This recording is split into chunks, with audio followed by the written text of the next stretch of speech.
I am Pepe Romero. I was born 81 years ago in Spain, in Malaga. My life has been dedicated to the guitar.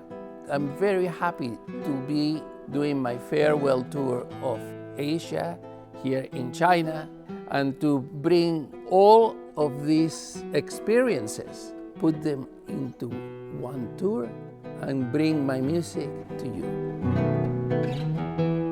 Welcome to NCPA On Stage, where we bring you closer to the artists and performances at China's National Center for the Performing Arts. I'm Shi Yingying. On October 17th, the legendary guitarist Pepe Romero graced the NCPA stage in a recital that marked a musical milestone and a heartfelt farewell to Asia. Before the concert, we had the honor of speaking with the maestro himself. Let's revisit that moment and hear from a musician whose sound has shaped the spirit of the classical guitar for more than 70 years. Maestro Romero, welcome back to Beijing and to the National Center for the Performing Arts. Thank you so much.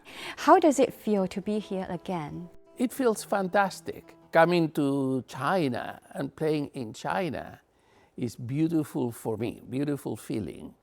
I think that Chinese people react to music in a very personal way, and I've always felt quite a similarity between the way that Chinese people feel music to the way that the native people of my part of the world of Andalusia, the southern part of Spain. We feel music very deeply and very passionately. So it's always great, and this magnificent space in which I'm going to play, I always treasure the memories of being here before. So I'm very much looking forward to being here again this time. I think your Chinese audiences will be truly excited to see you again. I'm very excited to see them. The concert is part of your Farewell Asia tour. Why did you theme the tour as farewell? Because that's leaving a lot of mixed feelings to our Asian fans. Because in the next stage of my life, I will not concertize in a way of a tour, in a way of an organized concert, and I will play very few concerts. So my life as a concert traveling artist changes. Now I will play fewer concerts. I will dedicate my life also more to being with my children, with my grandchildren. I don't say my wife because she comes with me to all the concerts, but with my family, to be more time. I've spent the last 70 years traveling, so I am saying goodbye to the life of a troubadour. But I will continue to play for as long as I'm able to play, and selected concerts, a few concerts a year. I will continue to make recordings.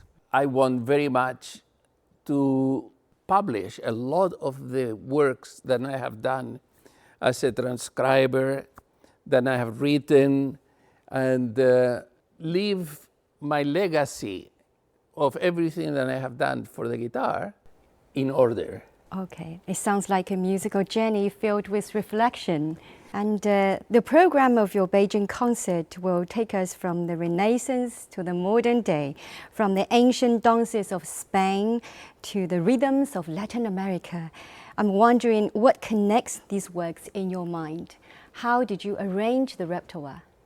These are I don't call them my greatest hits, but I call them my big friends. These works have accompanied me since I was a child because they are the works that I heard my father play. And that listening to my father play this repertoire made me fall in love with the guitar. And then playing them myself, I found immense joy in doing this music. Not to say that I have not playing other pieces. There are some composers that I'm not playing in this repertoire that I also love very, very much. But this represents not only pieces that have accompanied me through my life, that have accompanied my father through his life. These are many of the pieces that made people all over the world fall in love with the guitar. These are my friends forever, and I want to share this with the Chinese people. Yeah, and you will also play pieces by your father and yourself. Yes. Could you tell us more about that? Yes, I will play perhaps one of my earliest pieces that I haven't done many. I don't consider myself to be a composer, but I have written for the guitar, and this is one of the earliest works that I did as a child. And I would sit in Seville, in Spain, in the balcony, playing even from the time that I was, particularly when I was a child, I would dream with the guitar. And this represents that time to me.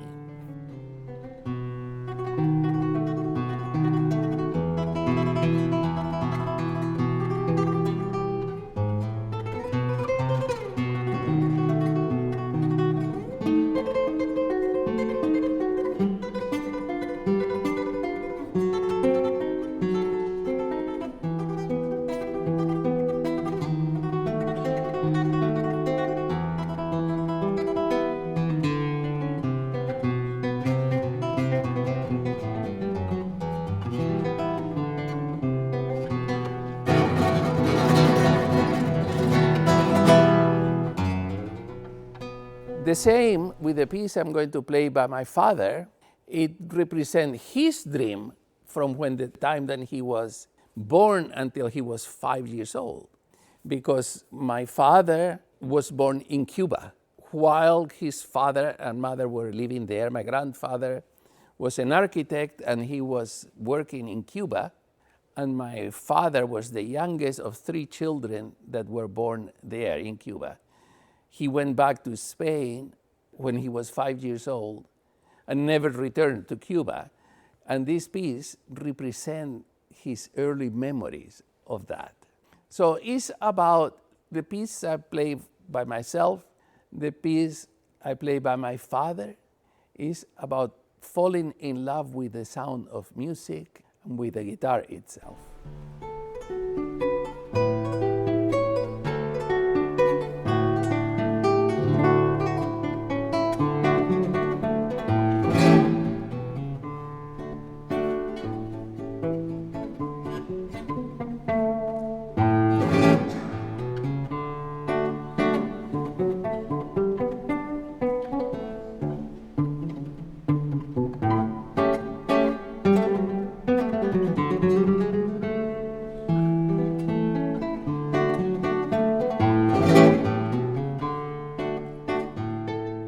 Many Chinese listeners see this concert as something truly special, even historic.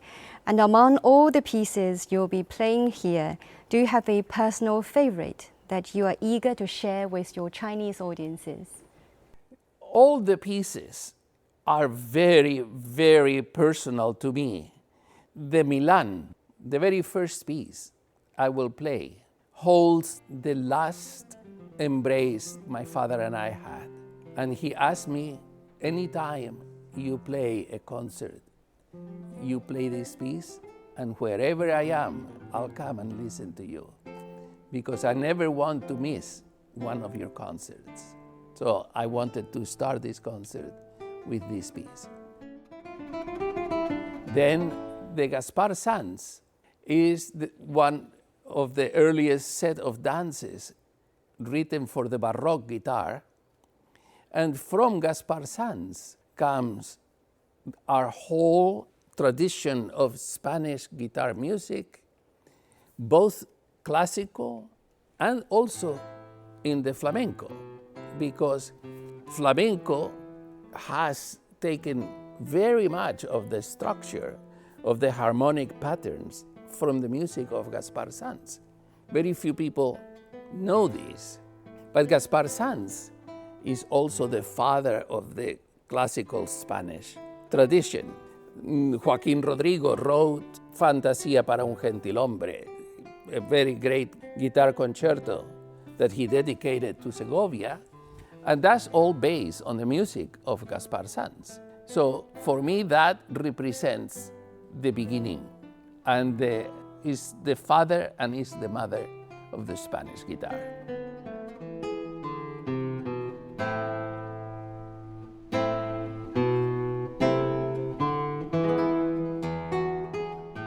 And if we continue with Joaquín Turina, he was my father's composition teacher and a great Spanish composer. And this particular piece represents the blending of several traditions, the blending of the flamenco tradition, because you will hear a lot of rasgueados, you will hear the feeling of his love for Sevilla, for his native town in Andalusia.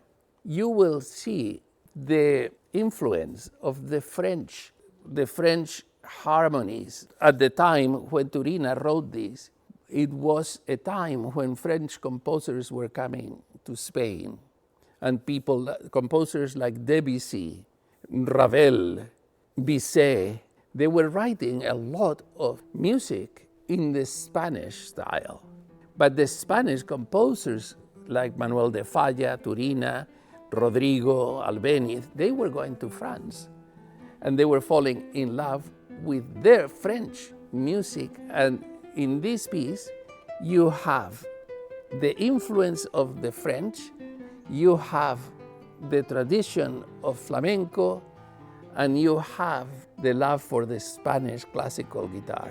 It represents, for me, the brotherhood of people. It represents the respect and the understanding of different cultures for each other, something that I think is so necessary in our world today.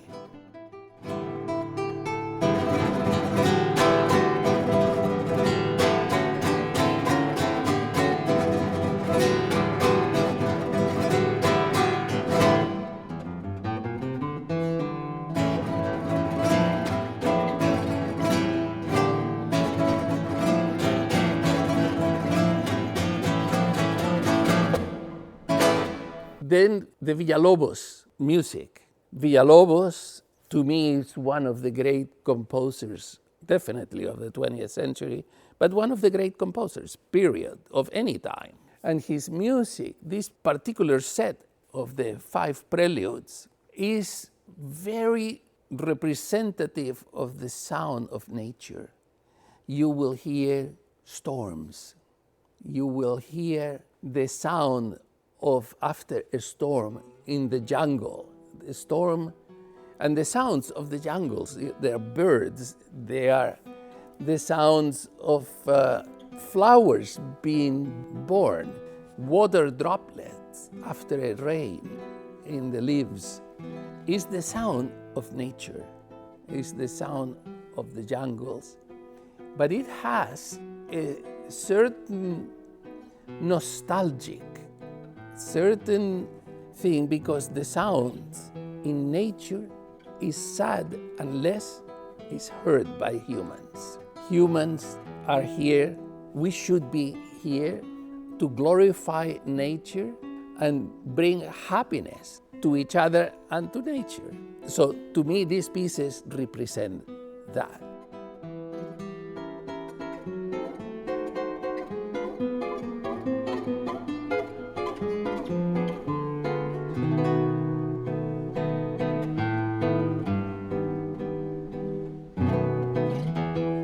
And then I go into the Spanish romantics, like Ángel Barrios, Albéniz, Torroba.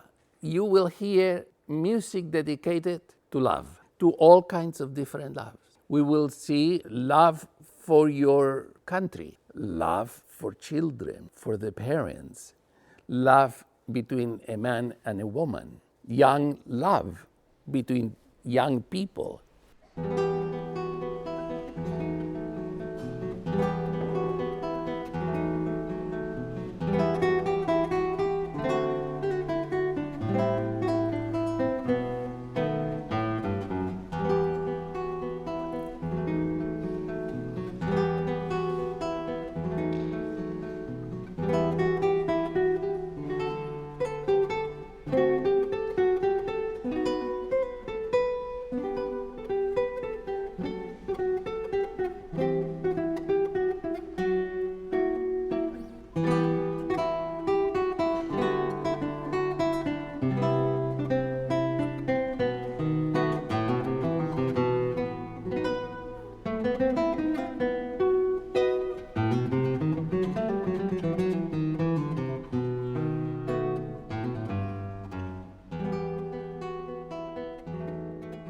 We will see a piece written by Torroba, which he wrote one night that he could not sleep, and he woke up and looked at his wife of many, many, many years, sleeping next to him, and then his mind goes into reliving their life story.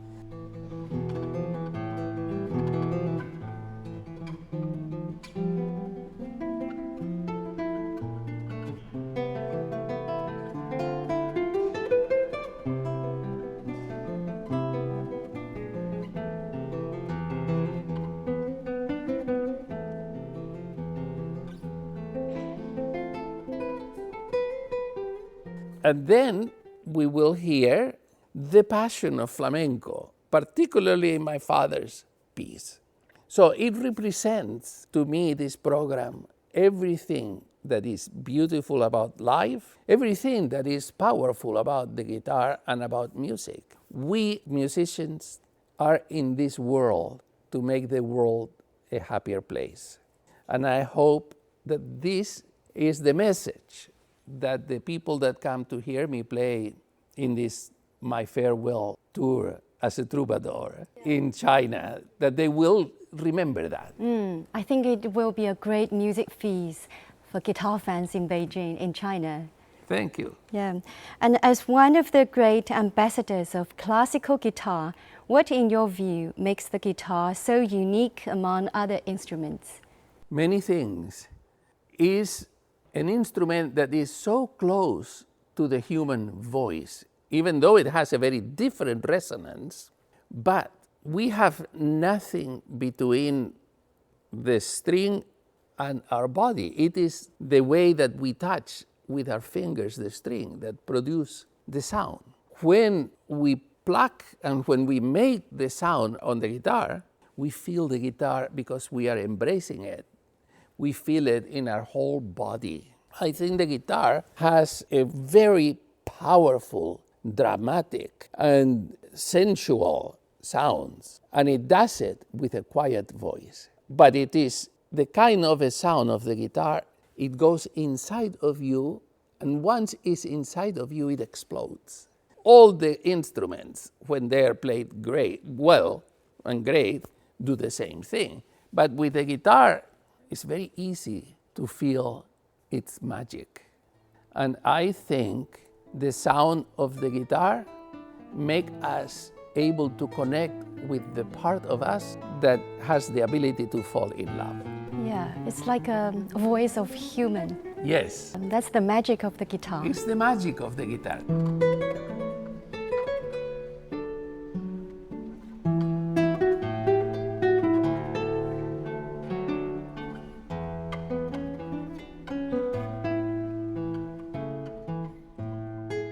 You grew up in a remarkable musical family, and your father was both your teacher and your inspiration.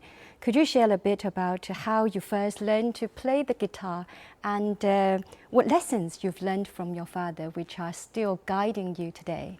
Well, I cannot remember how I learned because as far as I remember, I've always played. And for me, it's very difficult to make a line between what my father was playing when I was a child and what I was playing when I was a child. And of course, it was listening to him that woke up a desire to feel that not only coming from the outside to me, but also starting inside of me and going to the outside. As I saw it from him, it was my desire to give back what I was receiving that always made me feel I was a guitarist and I played. The lesson that I learned from my father, I learned everything about playing and about music, is that there is music in everyday experiences. That the fire of the power and the fire of love for music, for life, for people should be maintained alive, strong, and that we need to work on that. We cannot take it for granted. It's not something that is given to us and then we have it forever. If something is given to us and we must take care of it and we must nurture it. So for me, the working on always trying to be closer to the music is not trying to play better or to be better, it's trying to be closer, to eliminate obstacles. They can be any kind of obstacles. They can be physical obstacles that we get in our bodies, and we have to eliminate them so that we can connect the energy of our soul and our mind and our spirit and our connection to music, that we can connect to the guitar. For the guitar has all of that dormant. And as I always saw him do, there was two alternative universes that were parallel and they were mirroring each other. One is the internal universe of the poetic soul I was given. The other is the sleeping universe inside the guitar. And our job is to work as much as we can, as much, but also with patience and with love, so that the two universes can look at each other, embrace, and become one. And there music comes, and then music is for everyone. And everyone that listens to music, it almost doesn't have to do how well you play it. It has to do with how pure your spirit is when you play it. It doesn't matter. We don't think about the result. We think about the purity of the intention and the enjoyment and the love that we get from doing it.